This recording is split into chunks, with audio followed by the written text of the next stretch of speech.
He was standing at the grill tongs in one hand, watching the flames curl up around the edges of two thick ribeyes. There was jazz playing through the kitchen window, something smooth, nothing he ever turned off. Smoke drifted over the patio like a soft veil, carrying the scent of rosemary and black pepper. The kind of evening that felt like a small, unspoken promise. I stood in the doorway, holding my weekender bag. "Don't look for me," I said. He didn't turn around. Didn't flinch. Just reached for the salt and pressed it gently into the meat. "Before I tell you how I walked out of a man who gave me everything, tell me, where are you listening from? And stay if you've ever made a choice you couldn't take back." I waited, searching his back for the slightest tension. A breath, a pause, anything that would mean he heard me. But Daniel didn't give me that. He only moved slightly to the left, closing the grill with a soft click. There was something about that moment, how he didn't fight it, that made me feel suddenly untethered. I used to think that if I was the one who left, I'd be the one holding the power. That walking out first meant I was the one in control. But what I didn't understand back then was how silence can level you. I looked down at my shoes. Beige suede flats.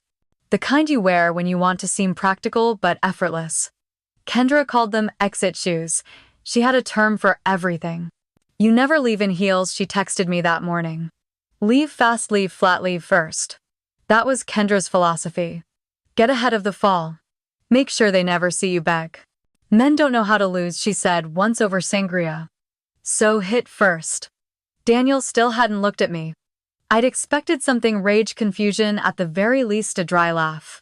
I imagined him grabbing my wrist, asking why, or maybe even calling me dramatic, but there was none of that. Just the quiet hiss of steak fat hitting flame, the hum of the jazz station, and the clink of cutlery being laid on our patio table. He had set two places. One for him, one for me, still. My bag felt heavy in my hand, though it only carried 2 days' worth of clothes, some skin serums, and one pale blue silk blouse I always felt powerful in. The zipper caught slightly as I shifted my grip. I had packed this morning while he was still at work. Wrote nothing. Left no note. Why explain a decision I had been rehearsing for months? Jordan's texts were still in my phone, lined up like a ladder out. "You deserve to breathe. Let me take care of you. Tonight could be your real beginning." I told myself I wasn't leaving for him. That would make me weak. No, I was leaving for me. The Range Rover was parked just outside the gate. The leather seats still held a whisper of Daniel's cologne, subtle, woodsy, restrained. He always smelled like a man who didn't need to speak loudly. The moment I opened the driver's side door, I heard the plates clink again. He was pouring water, folding a napkin, moving as if nothing had changed. And in a way, maybe it hadn't. I slid into the driver's seat and started the engine. The hum was smooth, familiar. I'd driven this car 100 times before: grocery runs, gym classes. I barely attended wine tastings with Kendra up in Sedona. But tonight it felt borrowed, not just in paperwork, but in soul. The air conditioning kicked in, blowing against my cheek. Tucson evenings in late spring are still warm, but there's a dryness in the wind that settles into your skin like a warning. I rested my hand on the steering wheel, waiting. For what? I don't know. Maybe for him to step onto the patio and say something. Anything. To ask if I was serious, to challenge my certainty. But he didn't come out. Not to stop me. Not to follow, not even to watch. I checked the rearview mirror, expecting a flicker of movement in the doorway. Nothing. The weight in my chest didn't feel like regret. Not yet. It felt more like imbalance. Like stepping off a curb you didn't know was there. The last thing I saw before pulling out of the driveway was the grill lid rising again, a wisp of smoke curling into the night air like a quiet exhale. I took the long way to Jordan's place. Not because I had to, but because I didn't know how to walk into that apartment and say I did it. Because the moment felt thinner than I expected. Less victory, more vacuum. The streets were mostly empty. Friday night in our neighborhood was always quiet. Families inside watching Netflix, retirees on porches sipping iced tea. And me driving away from the man who'd given me 10 years of a life that on paper looked pretty good. We weren't broken. We weren't screaming. We just stopped being. And maybe I stopped being long before tonight. Kendra would call this the emotional cooling. She had names for everything, like a therapist with a bottle of Prosecco in one hand and a YouTube following in the other. "You didn't fall out of love," she said once. "You fell out of interest." I clung to that line like it absolved me. I passed a grocery store and suddenly remembered the way Daniel used to bring home fresh basil on Sundays, even if I hadn't asked. He never said much about it, just dropped the bundle in the sink and moved on. Quiet love. The kind you only feel when it's gone. My phone buzzed in the center console. Kendra again. Kendra, free yet. Want me to chill a bottle? I didn't reply. Freedom should feel like wind in your hair. Instead, I noticed the ache in my jaw from clenching too long. When I pulled into Jordan's complex, the gate code he gave me didn't work on the first try. I had to call him standing under a flickering security light while bugs circled my ankles. "Sorry," he said through the intercom. "Try again. It's number 2729. His voice sounded thinner than I remembered. I pressed the code. The gate groaned open. Inside his apartment, the couch smelled like cologne and detergent, both stronger than necessary. There were protein bar wrappers on the coffee table and a pair of designer sneakers parked just off-center on the rug. He kissed me when I walked in. It felt rehearsed. "I'm proud of you," he said, hands on my waist. "This is your clean slate." But I kept thinking about Daniel setting that table. 2 plates. One still waiting for food that would never come. Jordan poured us glasses of red wine, some blend he liked to call bold and balanced. I sipped it out of habit, not desire. It tasted heavy, like something trying too hard to impress. He sat across from me talking about his new brand shoot next week. He wanted me to help pick the wardrobe. Said I had an eye. Said I made him feel seen. I nodded when appropriate, even smiled once, but my mind was still on our backyard. On the way, Daniel sliced the steak diagonally with the blade he always kept impossibly sharp. On the plate he'd set out for me, warm from the sun. I hadn't told Jordan about the napkins Daniel folded when he was nervous, or the way he once learned to make risotto just because I'd mentioned liking it at a friend's dinner party. Some things aren't meant to be compared, but your heart does it anyway. I excused myself to the bathroom, turned on the faucet just to hear the water, looked at myself in the mirror too long. My eyes looked tired, not from crying. I hadn't shed a single tear, just from carrying something too far too long. Back in the living room, Jordan was scrolling on his phone. Probably checking DMs. Maybe responding to one. "This is gonna be good for you," he said without looking up. "Just wait." And maybe he was right. Maybe this was the chapter where I would finally get to reinvent myself. Where I would find what made me feel alive again. But something in me didn't believe it. Not fully. I spent that night in his guest room. He said it was just until we figured out the logistics. Said it was better not to move too fast. I agreed, but I didn't unpack. The next morning I woke up to the smell of instant coffee and gym deodorant. I stared at the unfamiliar ceiling for a long time.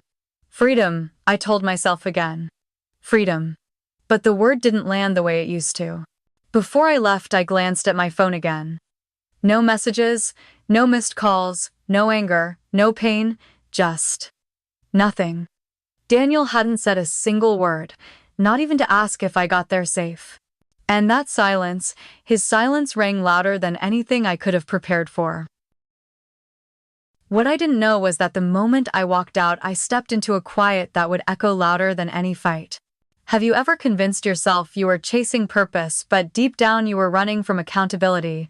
That's what I did. For years, it started small, just tiny irritations I couldn't name. A meeting that ran too long. A colleague who took credit for my pitch. A Monday morning where I stared at my inbox and thought, is this it? I used to love my job. Public relations had this seductive edge to it, like power in heels, at least at first. But by the time I hit 35, it felt like I was trying to hold water in my hands. Slipping. Exhausting. My boss Rachel once told me during an elevator ride, perception is everything. Not truth perception. And I remember thinking, then what am I doing here if nothing real matters? Daniel, meanwhile, was flying. His construction company had gone from 3 guys in a garage to 30 employees and million-dollar contracts. I was proud. I really was. But part of me started to wonder, where do I fit into this picture now? We used to come home at the same time, pour wine, complain about our clients, laugh about the day. But then he started coming home later or staying in the office entirely. I'd eat alone with a show humming in the background. Cold pad thai, no cilantro. He hated cilantro. One night I sat across from him at dinner, his phone on the table buzzing quietly with updates from a job site. I was trying to talk about a product launch I was overseeing, but I stopped mid-sentence. He didn't notice. That silence stuck with me longer than anything he ever said. Daniel once told me not everything that feels good is good for you. He meant it kindly about some shoes I bought that gave me blisters. I laughed. I wish I hadn't. I left my job in the fall of 2019. Told myself it was a cleanse. That I needed space to breathe, to think, to rediscover what mattered. Told Daniel it was temporary. Told Kendra it was freedom.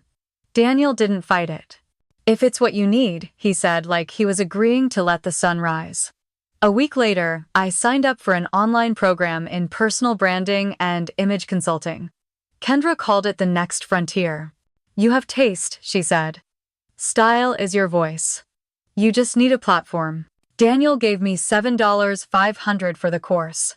Another $15,000 for branding, website logo, business cards, 2 full-day headshot sessions, and designer pieces I called investments. I ordered a white robe made of silk charmeuse. It arrived folded like a secret. I took a mirror selfie and posted it. Building my empire. One mood board at a time. No clients yet, but it looked promising. Or at least it looked good. At first, the silence felt like rest. I made smoothies in the morning, went for long walks in the desert edges of Tucson, where the saguaros stood like quiet witnesses. I read self-help books. Kendra recommended titles like She Who Rises and Owning Your Aura. Every day felt like possibility. At least until noon. Then came the drift. I'd check Instagram every hour, scrolling past women who had figured it out. Lifestyle coaches with perfect teeth and husbands who filmed them baking paleo banana bread. Women who smiled for a living. My website launched in January 2020. I'd written every word of copy myself, with Kendra reviewing the tagline, "Confidence begins with how the world sees you." But no clients came. The pandemic didn't help, sure, but deep down I knew I had no real plan. Just a logo, a robe, and a hope that someone would ask me to save their wardrobe and maybe their life. Daniel never asked how the business was going. But he never questioned the bills either. A $2,300 invoice for a brand strategy session. Another $900 for styled flat lays of luxury products I borrowed from friends. A few thousand on market research, which mostly meant champagne brunches with Kendra in Scottsdale. He didn't blink. That made me angry in a way I didn't know how to name. I wanted him to ask, to doubt me, to challenge it. But Daniel, being Daniel, simply adjusted. He paid the bills, ate his leftovers, slept early, and left space for me to do whatever it was I said I was doing. Kendra said he doesn't ask because he doesn't see you. She had a way of making every bruise sound empowering. He's building his empire, she said, sipping from a cut crystal glass in her pool chair. So you better build yours. That's when she mentioned Jordan. He needs a rebrand, she said. Fitness guy. Great following but no style. You'd be perfect for him. Jordan was in his early 30s. Thick beard, bright smile, biceps you notice even if you're not the type to care. He showed up to our first meeting in joggers and a $1,000 watch. I'm building a presence, he said. Need help looking like I already made it. I smiled like I knew exactly what he meant. After that we started texting. First about color palettes and fit ratios. Then about playlists, cheat days, books we hadn't actually read. One night he sent me a DM. Imagine how far we could go if you were mine. I didn't answer. But I didn't delete it either. One evening in late spring, I came home from what I loosely called a client session with Jordan. We'd spent the afternoon browsing boutiques he had no intention of buying, from sipping oat milk lattes and pretending it was part of a rebranding strategy. I was wearing new heels, the kind that clicked across the tile when you want to be noticed. But the house was quiet. Daniel was home. I saw his truck in the driveway. But there was no music playing. No sound from the television. I walked through the front door and paused. The dining table was lit by the low amber glow of the pendant lamp. Daniel sat at the end of it with a laptop open, papers stacked neatly beside him. A plate of spaghetti sat in front of him, microwaved. I could tell by the slight curl at the edges of the noodles. A single piece of garlic bread rested on a napkin. He was eating slowly, focused, completely calm. There was no second plate, no wine glass for me, no extra fork. I stood there waiting for him to look up. He didn't.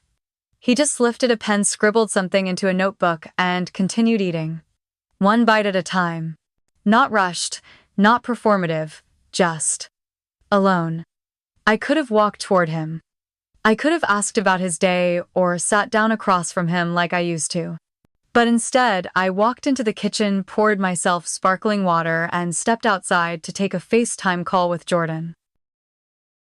"Hey you, Jordan," smiled through the screen. "You look tired, but hot." I laughed. Said something flirty back. But even as I did, I could still see Daniel in my mind, reheated pasta documents lined up in rows, silence like a wall between us. After the call, I stood on the back patio for a long time. The scent of jasmine crept in from the neighbor's yard. Somewhere a dog barked twice and then fell quiet again. I pulled out my phone and looked at Jordan's message again. "Imagine how far we could go if you were mine." I stared at it like it held an answer.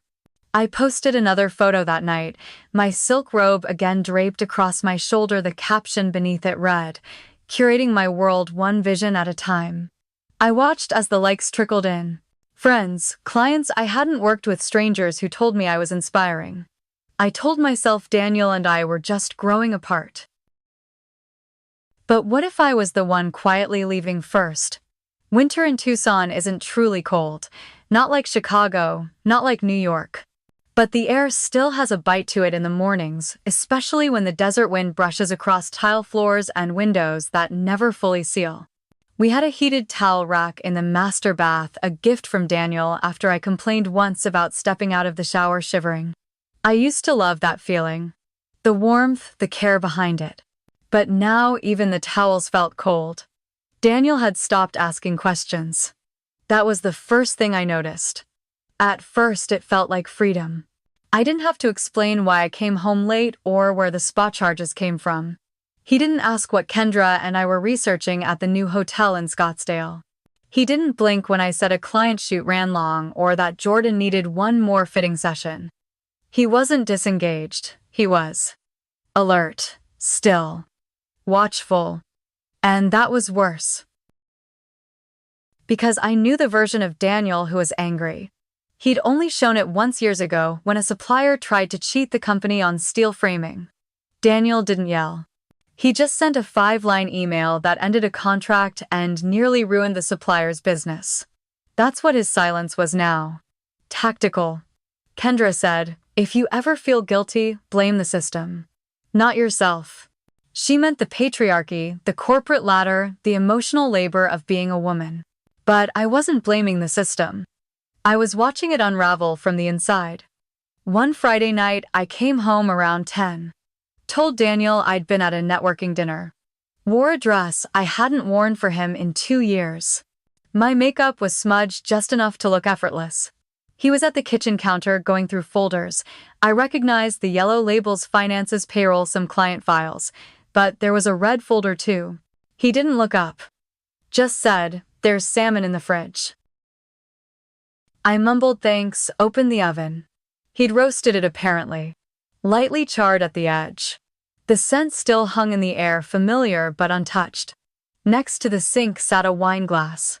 My lipstick, half full. I didn't remember pouring it. Maybe I had earlier that week. Maybe he had. Maybe it was just their now part of the staging. We ate in silence, though not together. He stayed at the counter. I took my plate to the living room, scrolling through my phone, waiting for Jordan to respond. Nothing. I texted still on for Sunday read. No reply. I checked his story. He was at a rooftop bar in Phoenix. The same bar we once said we should try together. His arm was around someone I didn't recognize. I told myself it was business. Brand people, models, fitness girls, but something in my stomach coiled. Not jealousy. Not quite. It felt more like redundancy. The next morning, Kendra and I drove up to a new spa in Cave Creek. A winter reset, she called it. She booked us a charcoal detox facial and 2 hours in the saltwater float tank. I brought my robe, the branded one with my initials embroidered on the sleeve. It made me feel like I still owned something. After the massage, we walked barefoot through the warm lounge and ordered green juices that cost more than a steak.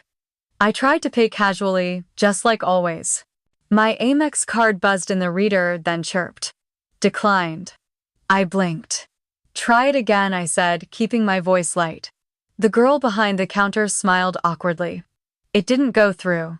Kendra watched me, then pulled out her own card. System glitch, I said, waving my hand. Back in the changing room, I checked the Amex app. A login error. Then a message: your account access has been restricted. Contact administrator. Administrator. Daniel. I didn't call. I didn't ask. I just closed the app and smiled through the rest of the day. Told Kendra I was tired, that I might spend the night at her place, but I drove straight home. The printer was humming when I walked in. Daniel was in the office, back to the door, feeding paper into the tray. I saw the corner of a receipt sticking out of the stack. I peeked later after he went for a shower. The print tray was full, dozens of pages neatly aligned. Receipts, dates, vendors. Spa names, clothing brands. Hotel bookings. Each line highlighted, categorized, color-coded. The yellow ones were non-business. The red ones were duplicated purchases. There was even a tab marked Gifts Unknown Recipient. I stared at the spreadsheet he left open on his desktop. The title: Marital Spending, Vanessa Reyes. I stood there longer than I should have, long enough to notice my charger missing from the nightstand. Long enough to realize he had created a file. Not just a file, a strategy. I closed the screen quietly, my hands suddenly cold despite the heated house. I opened my phone and texted Jordan, "You free tonight?" 3 dots appeared. Then disappeared. Then nothing. I checked his Instagram again. A new story. He was at the gym filming himself in the mirror, no mention of me.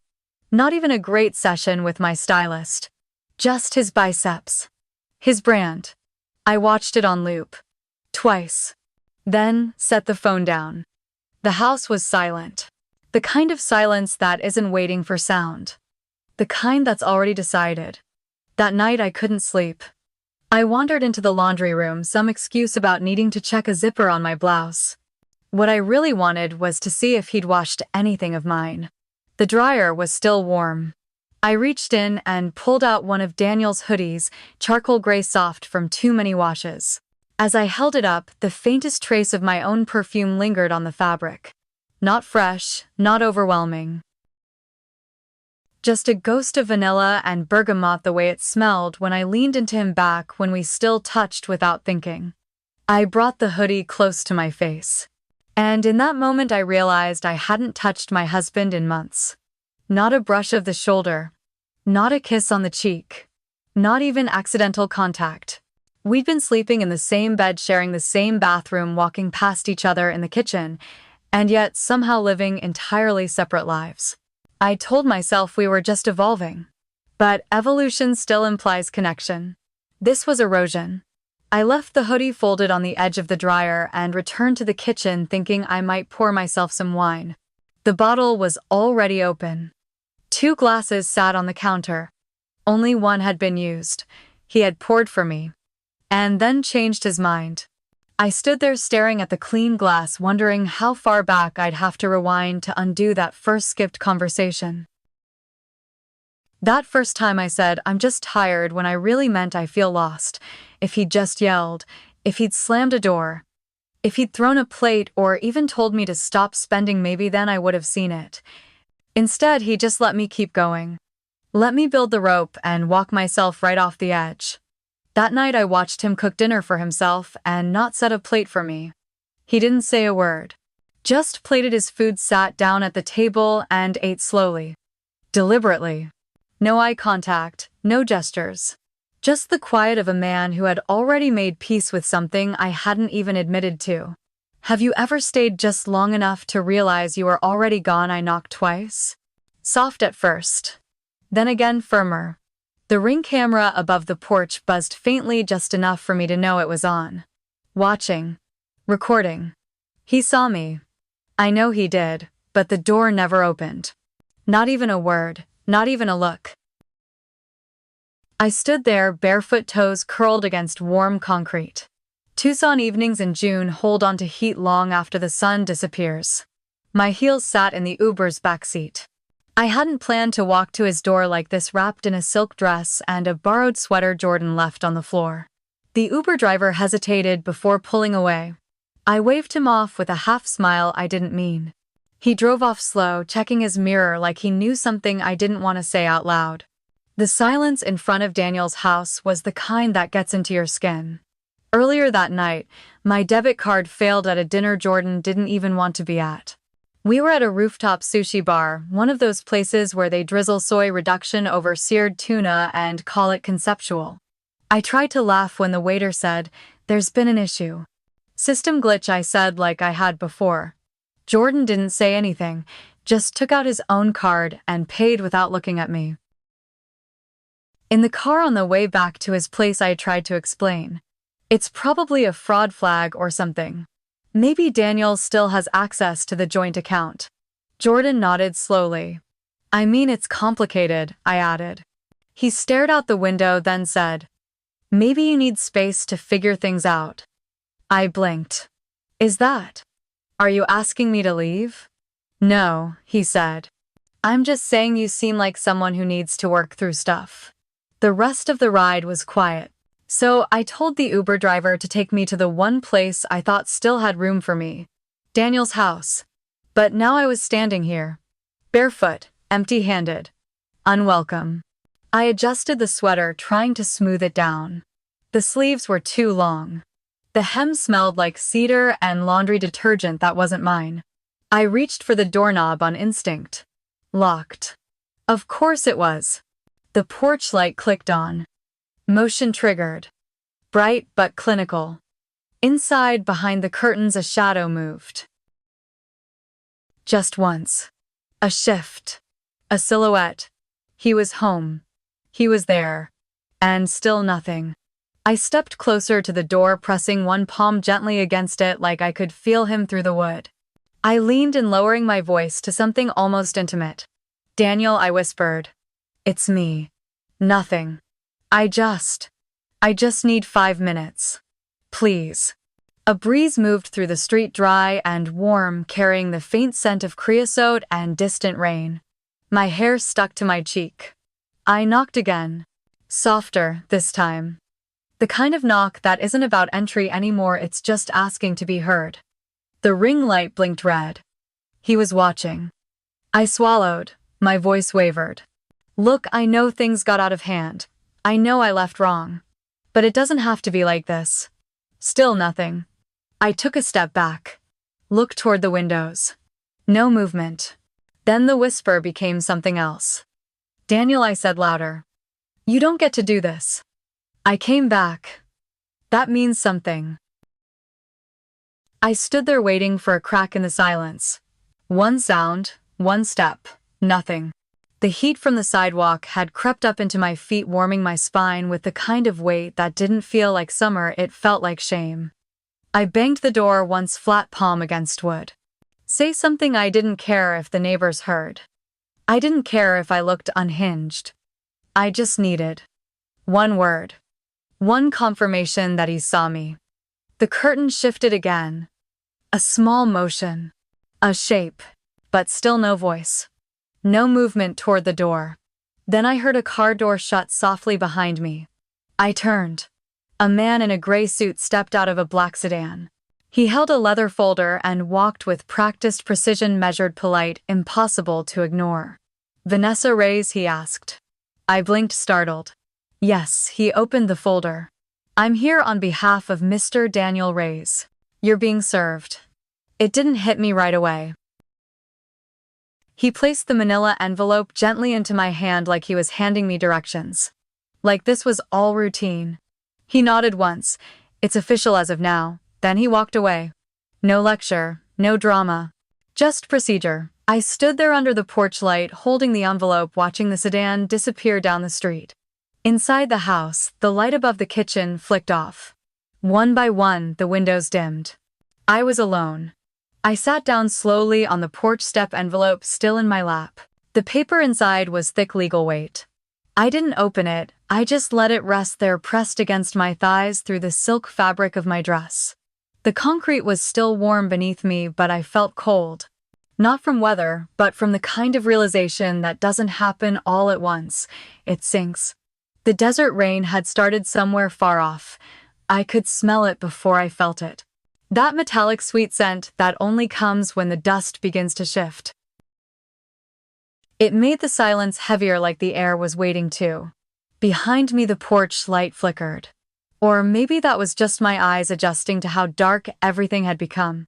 I glanced down at my feet. Dust clung to my skin. My toenail polish was chipped. The kind of thing I used to care about before nights like this. Through the front window I thought I saw movement again, just a shadow, tall still. Maybe it was Daniel. Maybe not. It didn't matter anymore. He had made his choice. He hadn't yelled. He hadn't begged. He hadn't even opened the door. He'd done the one thing I never prepared for. He let me go. Not with rage, not with cruelty, just with absence. And somehow that hurt more. I clutched the envelope a little tighter. Not to protect it, just to feel something solid.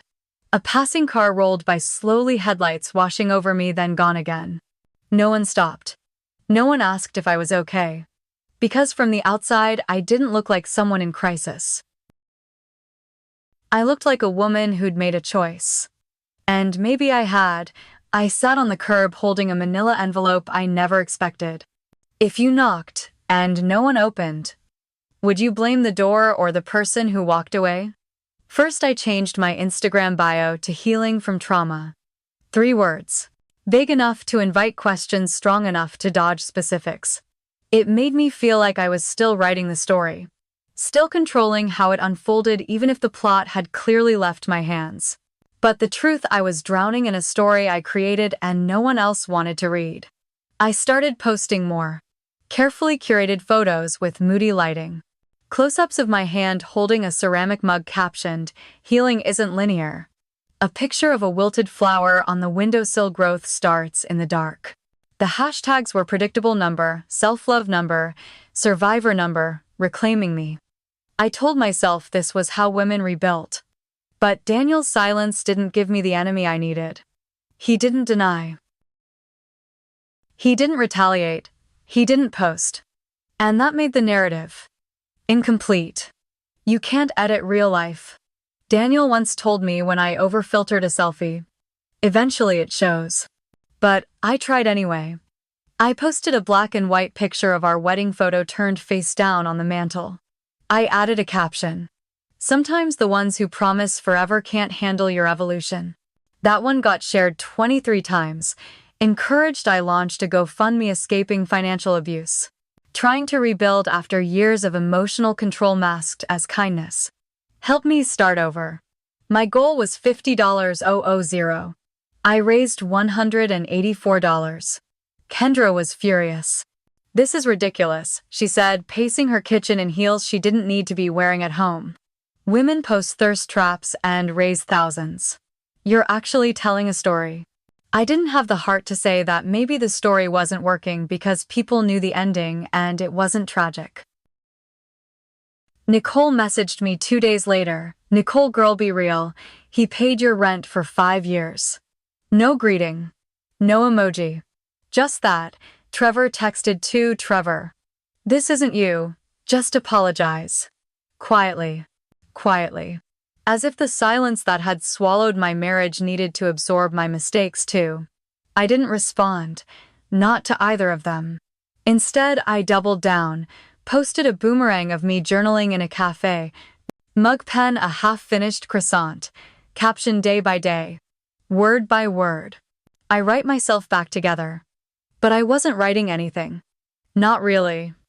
I was performing recovery, and the applause was getting quieter. The manila envelope arrived on a Thursday afternoon. It wasn't bulky, but it felt heavy in my hands. There was no note, no post-it, no warning. Just my name typed neatly on the label and a return address, Esteban Montero and Associates. I hadn't heard his name in years. Inside a printed packet cleanly tabbed and highlighted. Page 1, a cease and desist letter. Page 2, a screenshot of my GoFundMe page annotated with time-stamped Instagram posts, quotes circled in red. Page 3, a spreadsheet again. This one labeled voluntary separation date and documentation. It included dates I'd left the marital home, photos from the Ring camera, time logs, withdrawal records. There was even a list of my public captions categorized by tone. One column simply said implied abandonment. I felt my throat tighten. Kendra dropped by later that night. She poured wine like we'd won something. They're scared, she said, her earrings catching the light. You hit a nerve. That's what this is. I handed her the packet. She skimmed a few pages. Her expression changed. They logged your Instagram captions, she asked. I nodded. She flipped faster. Her wine glass tilted slightly, spilling a drop on the corner. This is legal warfare. And he's using silence like a scalpel. I sat back in my chair. She looked at me. You need to go louder. I shook my head. Number, I think I need to get quiet. For the first time, I felt naked inside the story I'd built. Like all the filtered photos and curated captions were paper walls, and someone had turned on a fan. The algorithm wasn't helping. My reach was down. One post got flagged for misleading fundraising. Another disappeared completely. I got a notification that night. Your link has been removed for violating community guidelines. I tapped it 3 times, trying to refresh. Gone. Just like that. Kendra slammed her glass down harder than necessary. This is suppression, she hissed.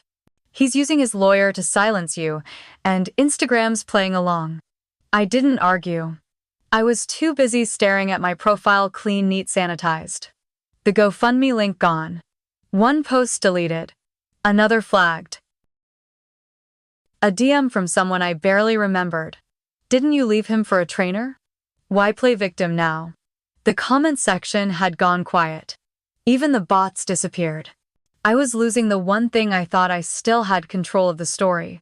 Daniel hadn't said a word. But he didn't need to. Esteban was speaking for him now, line by line, exhibit by exhibit. I remembered something Daniel told me once years ago when I posted a picture of us on vacation but cropped his face just enough to make it seem like I was traveling solo. You can't edit real life, he said, folding laundry without looking at me. Eventually, it shows. I hadn't understood what he meant. Now I did. Silence isn't always protection. Sometimes it's indictment. That night, I closed the app and stared at my reflection in the darkened screen. No filter, no caption. Just me. When the stories I told stopped working, I had to look in the mirror. Have you ever been the villain in your own version of events? The driveway looked smaller than I remembered. Maybe because there were boxes, now 6 of them lined up like coffins, each one labeled in Daniel's handwriting. Clean. Blocky. Final. I stepped out of Jordan's car slowly. He stayed seated, one hand still on the steering wheel, the other, tapping the screen of his phone like this whole thing was an errand. Not a reckoning. I adjusted the collar of my coat, suddenly aware that I had overdressed. Heels too high. Coat too long. It was November in Tucson. Cool, not cold. But the chill I felt had nothing to do with the air. Daniel opened the door. Not for me. For the notary. And the camera. There was a small red dot blinking on the side porch, and a woman mid-30s navy blazer clipboard in hand stepped forward and nodded. "I'm just here to witness the itemized return," she said, to no one in particular. Daniel gave a small nod, stepped aside, and disappeared into the hallway without saying a word. I stood frozen. No smile, no eye contact. Not even a flicker of recognition, just the process. I walked toward the boxes. They were stacked neatly like every version of me Daniel had once held on to, organized, contained, and ready to be moved out. The last one caught my eye. A pale yellow sticker read "Spring Clothes, V." I crouched down and opened it slowly. On top, a navy cashmere scarf I used to wear with his college sweatshirt. Below it, a hardcover book, Creativity Inc. Daniel had given it to me when I quit PR. Tucked inside the cover flap was a note folded in thirds. My handwriting. "We'll always be a team." I remembered slipping it in there after one of our late-night takeout dinners when our lives still felt like a shared thing. When success didn't come at the cost of us. I stood up, holding the book like it might say something else now. Daniel reappeared. He stopped a few feet away, glanced at the book in my hands, and said, "That team ended the day you walked out." His voice wasn't cold. It was factual, like he was confirming a weather report. I opened my mouth to speak. Something like a joke. Something like, "Well, maybe we could." But Jordan shifted awkwardly behind me and cleared his throat. "I'll wait in the car," he mumbled, stepping back before I could look at him. Daniel didn't watch him go. He just nodded toward the remaining boxes.